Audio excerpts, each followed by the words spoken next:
It is a great privilege for me to be here with you. A tremendous privilege, tremendous privilege. Before we get started, let me say this. Some background.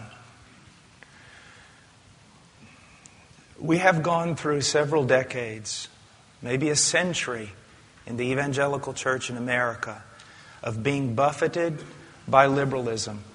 And what I mean by that is a form of Christianity that may accept some of the truths of Scripture, but for the most part denies the greater part of Scripture and puts in its place an ungodly, pagan culture. I would consider myself a person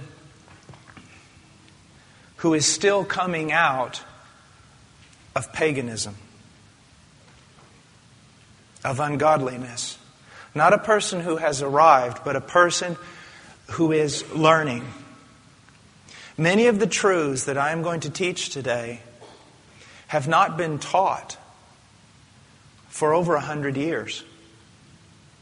But just recently, in the last decade, there has been a reformation, and it is God's doing. It is a reformation of returning to Scripture. And although many people in the United States consider themselves evangelical, consider themselves Christian, consider themselves born again, this reformation that's going on in our country is going to be the very thing that defines who really is a disciple of Jesus Christ and who is just playing with a watered-down cultural Christianity that holds the form of godliness but denies the power thereof.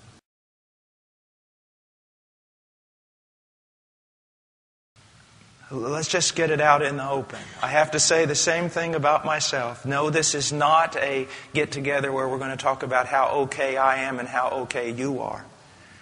There is a real sense in that for the major part, we are biblical fools.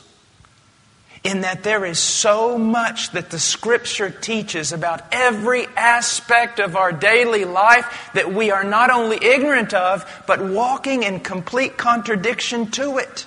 Do you see that? Now that's not something to be sad about. You can rebel against it in pride. But the fact of the matter is, we are a people that has lived for years and years and years doing things that seem right in our own eyes and not following the precedent of Scripture. We have adopted so many things that are from our godless culture that we no longer see the dividing line between where the Bible starts and culture ends. Will you be a wise man? Will you be a wise woman, a wise young person today?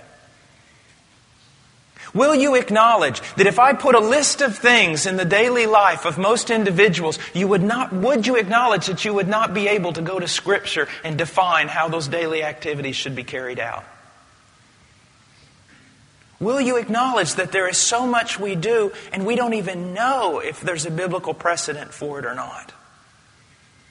If you're willing to acknowledge that, you're in a safe place. God can really work with you. But if you just set yourself against it, there's no hope. The way of a fool always leads to destruction.